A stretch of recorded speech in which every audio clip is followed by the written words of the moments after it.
everybody. I'm going to do occasionally some tarot readings for writers, general readings on this channel, and I felt compelled to start that today. So I wanted to share with you the cards that I pulled today. I'm going to make sure you guys can see these. And their meanings, and also my interpretations of them. And this is the Wisdom of the Oracle deck by Colette Baron-Reid. And you can either just happen upon this reading and assume that you're seeing it when you need to see it anytime, or you can use it as a guide for this week, and I'll put the date on the video, or you can use it as a guide for this month. It's up to you. You might use the videos on this channel as a sort of quote-unquote deck that you choose from periodically. So the first card is Regeneration, which actually came up reversed, but I am putting it in I'm putting it right side up so that you can see it. It is card number 46, in case you can't see that. And I'm just going to summarize what's said here. The essential meanings are rebirth, second chances, new opportunities. And reversed, regeneration, means ending comes in many forms, and now is the time to stop holding on to what must die so that something better can take its place. Talks about cycles, and let whatever isn't working in your life die. Don't be afraid to face facts. Whatever your query, let it go. You're about to be reborn. So in terms of writing, this could be a book or a story or a poem, whatever it is that you write, a piece of writing that you've been pushing to complete because you think you should, or you've invested a lot of time in it, and so you feel like you can't let it go, that you can't finish it because you spent so much time. But I want to share with you that you can walk away from a project. It does not mean that you failed. It does not make the project a failure. There's no such thing as failed writing. So you might want to write that down on an index card and put that somewhere. There is no such thing as failed writing. All writing moves you forward in some way. It's called a writing practice for a reason. Everything requires practice.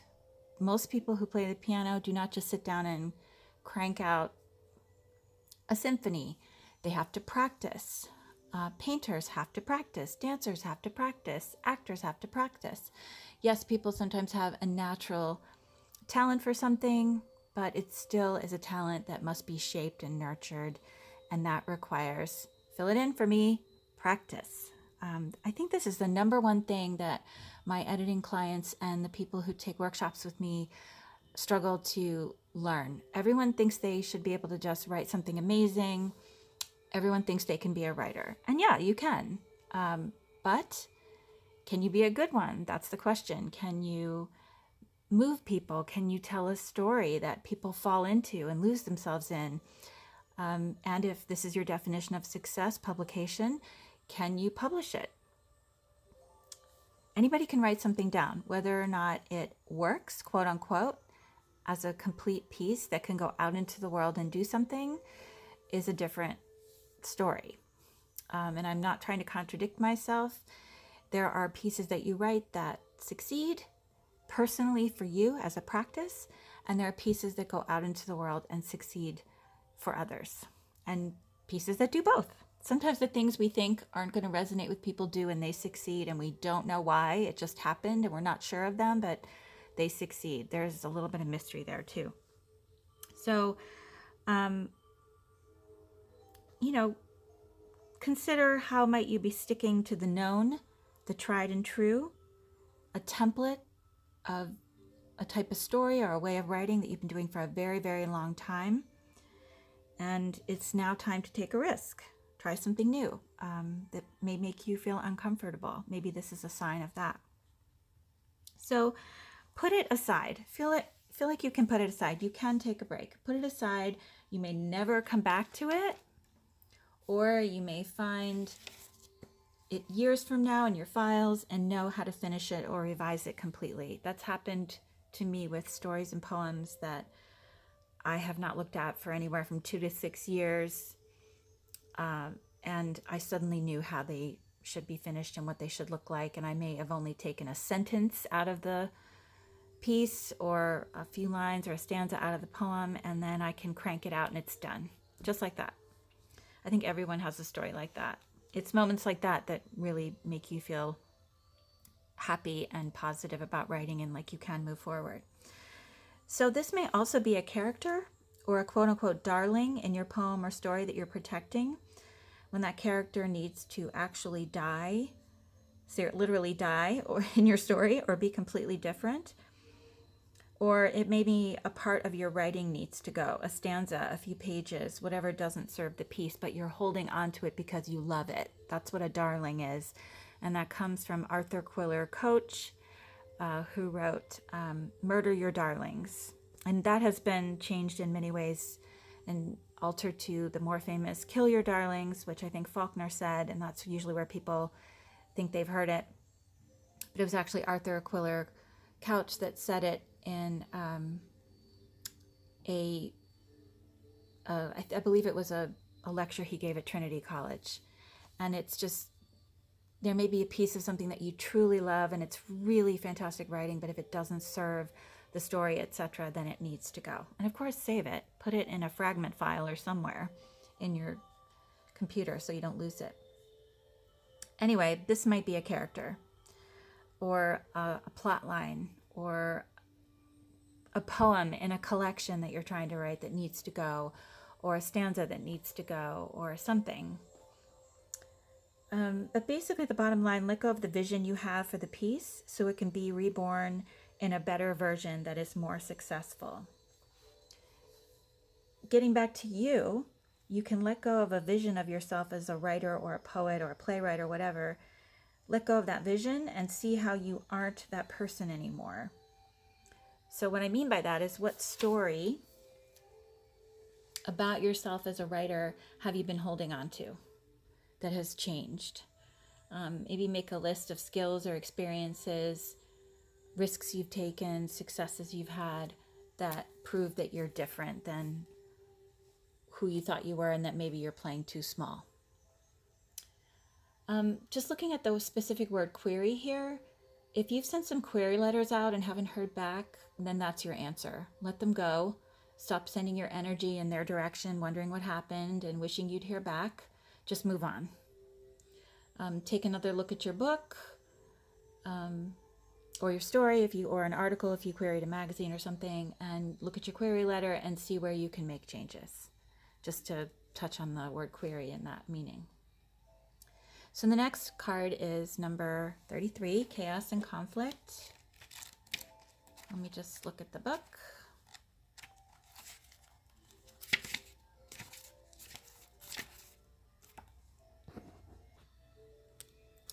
So let's look at that.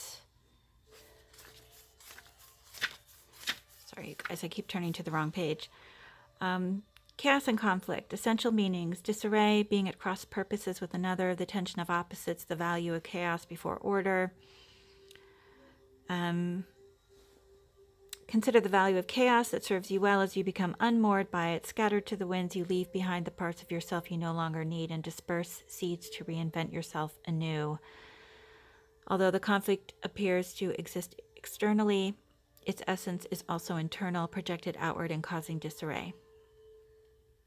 Every storm passes and chaos leads to a reordering of things. Look upon this as just a moment in time where you may need to take shelter and step away from the fray. Don't be too eager to fight. So this supports the previous card. Once you let go, you will feel unmoored. Letting go of a writing project, finish or not, is hard. It's been your world for a long time. It's occupied your mind and your heart, and it's been part of you. You've given a lot of time to it. Maybe you spent every weekend working on it or every night for months and months, whether it was a good experience or not. But if you're thinking of giving it up, then it's probably overall not been a good experience. As mentioned with the previous card, this leaves room for new ideas, new skills, opportunities to take risk, new characters. If you're writing poems, new images for examples or symbols. And when you make space, you may feel like too many ideas and projects are swirling around and you're not able to choose and you're feeling overwhelmed, but you have to just let it swirl around because, like the card says, out of the chaos will come order.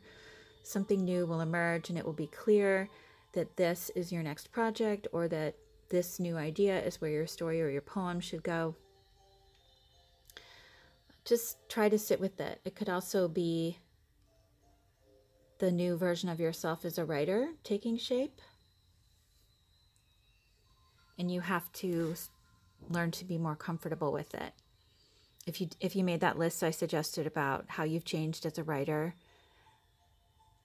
and you want to take different risks and maybe reach towards something you haven't done, whether it's going to a conference or taking a class or trying a new art form, like if you're a playwright, try writing poetry or whatever, you're not going to feel comfortable about it. It's going to feel chaotic. And this chaos can sometimes manifest outwardly, whatever you're feeling internally. There could be some of your experience of chaos and conflict in your personal or professional life, and you're trying too hard to find time to write in the midst of all that, but it's not working. And you're pushing and pushing and it's not working because you just don't have the psychic and emotional or physical energy that you should give to the project. And you are afraid you'll ruin it, which can be the case. You can push too hard and then you have to let it go because you sort of drove it into the ground. That can happen. So sometimes you have to let go of a project for a while if your life is getting too crazy. It is okay to take a break. I said that before. Your writing mind will continue to work on the project even if you aren't writing. You could set a time limit and say, okay, I'm just going to take a month off, and on this date I'm going to sit down and write again. If you're feeling worried about taking a break, you can absolutely do that, or take 2 weeks. If you're feeling even more worried about it, instead of a month, or you can say, I'm going to take 6 months, and you can still fill the well. Go to the movies, go to plays, take walks, read, still do things that fill the well. Go look at paintings. I have some writing prompt videos that I will link here that you could try. They'll take 5 minutes just to keep your hand in. But, you don't have to worry about taking a break. I know a lot of people say you have to write every day, but that's not true. It just isn't. It's what works for you. A break will give you new perspective. So, as far as a character goes, I think this is a message that your story needs more chaos and conflict. Per the regeneration card, don't protect your characters. They have to go through pain and difficulty. They have to. Don't protect them. Things I often see when I'm editing manuscripts are people who give their secondary characters a better storyline than their main characters because they're afraid to hurt their main characters. And I'm constantly saying, get rid of the secondary character and give the plot to your main character. That happens all the time. But you have to hurt them. They have to feel pain emotionally, physically. They have to be in danger. They sometimes have to die or lose someone close to them. Obviously, if your main character dies, you better have another point of view. You better be telling the story from multiple points of view because once the character dies, that's it. But basically, raise the stakes. Raise the stakes. So the third card is Higher Power, and that's number 4.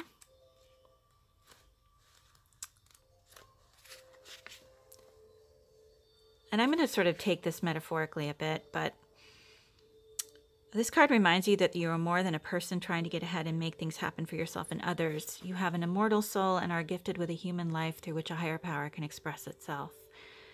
At this time, you need to be conscious of your connection to spirit and foster it through prayer and meditation. Ask, what is the highest good for all? How can I serve? Then get out of your own way and trust that there is a plan for your life more wondrous than you can ever know. You are always protected and divinely directed. So I'm going to read the prosperity message more. I think that's more in keeping with writing itself. Sometimes your work just flows through you. Ideas come rushing in and inspiration bubbles up from a wellspring you didn't even know you could access. Yes, I think we have all experienced that, and that's what keeps us going. When you enter agreements, begin projects, and negotiate deals with spirit as your partner, you will always succeed. Synchronicities and intuitive nudges you feel will help you see which way you are being pointed, giving you confidence to move forward in the right direction. So I think that's what connects with the idea of writing, more than the main meaning of the card. So I would say, pay attention to your intuition, the signs and nudges you get along the way as you're writing something. If you take time out to let go of the vision of a project that you've been pushing or forcing, then the answer about what to do with that project will come. But you have to let the clouds clear and get some perspective in order to see it, that sign. You have to sit with the broken pieces of that vision you had, and soon a new vision will come, and the pieces will fall into place in a new and better way. But again, you have to trust and be patient, and then follow the directions, the direction that you receive, and the writing will flow again. But consider also what depth could be added to your writing. For example, in poetry, figuratively with imagery, symbols, and metaphors, but also in prose, of course. Prose should have a figurative level of some kind, but also as well as for your characters. How can you use signs and symbols and images and metaphors to show what a character is observing and how they're feeling, and about what's happening in the story, their thoughts and their feelings, or even interactions, interpersonal conflicts and external conflicts, as they're feeling their way through their experience in the story, and they're making decisions about what actions to take. But don't get too crazy. Don't mix your metaphors. Don't have too many symbols. Pick just a few and sprinkle them regularly in the book. But those can very easily become heavy-handed. So really don't beat your reader over the head with symbols. If you've decided a certain type of weather is a symbol or something, don't overdo it with there's constant rain in your story, or there's constant smoke in your story, or there's constant birds in your story. I mean, it just becomes super obvious. Or in your poetry, if you keep leaning heavily on one particular symbol all the time, it gets super old. So use sparingly. But I just wanted to throw that idea in there specifically in terms of writing. So I hope that's helpful. Again, if you've come upon this and it's not the month in which I posted this, it doesn't matter. You were just supposed to find this when you were supposed to find it. And I hope that some aspect of this message helps you work through whatever issue you're having with your writing, or inspires you to take a risk. And if taking a break is what you're called to do, doing that and feeling good about it. Okay, I wish you all the best. Happy writing.